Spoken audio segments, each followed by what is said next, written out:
We are now going to take a look at the other items that you can insert, which would be the Google Embed. So I'm going to go to the Reptiles page, and I'm going to go to Insert, and you'll see that I have 3 options here from Google that I can directly embed into my new Google site, the first being YouTube.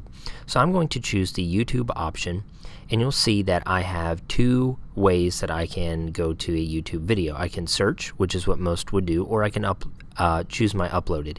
If you have uploaded videos already into YouTube, and it is the same account that you are currently signed into, you can click the uploaded and you'll see any of the ones that have been uploaded.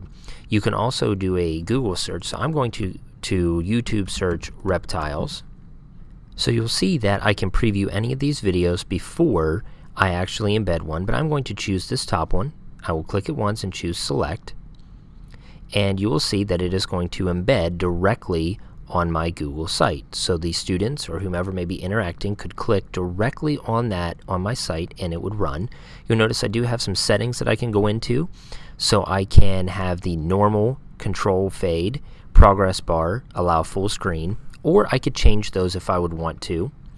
So if they would click on this, they would be able to watch it, and as always I can preview and see what it would look like for the students to navigate to this and click play. It will play within the site, and if they would like to go out further, they can share it, they can watch later, add it to a channel if they have one. So it is a nice way to embed a YouTube video just by simply searching, and it does do a pretty good job of safe searching in relation to the content that comes up.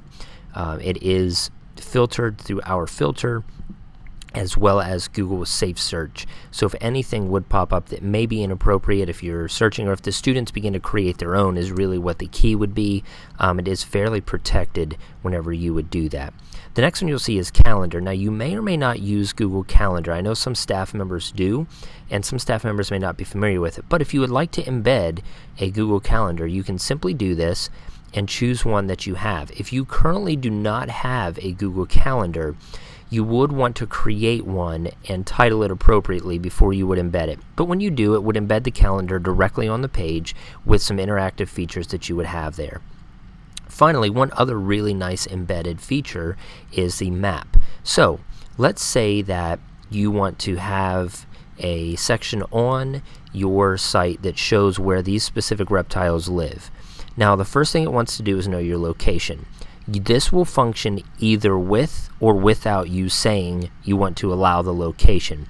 I'm going to block the location for right now so that you can see that it's still going to work. So if I choose that, let's say that I want to talk about the reptiles that live in the Everglades of Florida. So I am actually going to type in Everglades, and you'll see that Everglades, Florida pops up. So I've chosen that, and this is what I see. I see a generic map view.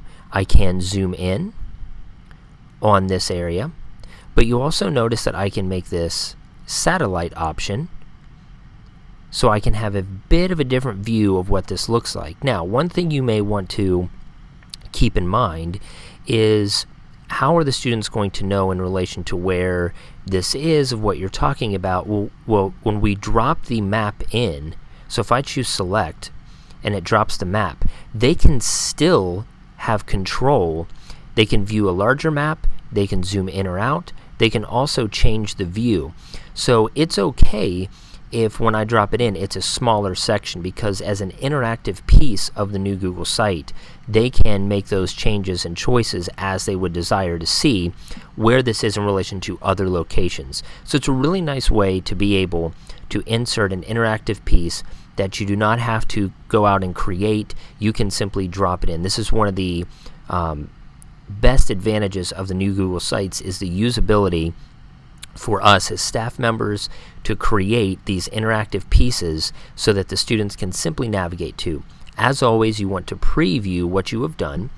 So if you go to preview, you'll see right now on my page I have a YouTube video, but I also have now this map that if the students would like, they can use.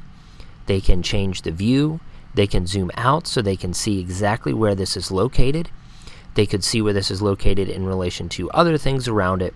And you could use this again as a resource and a tool for them to continue this exploration of biology and life forms and ecosystems that may be there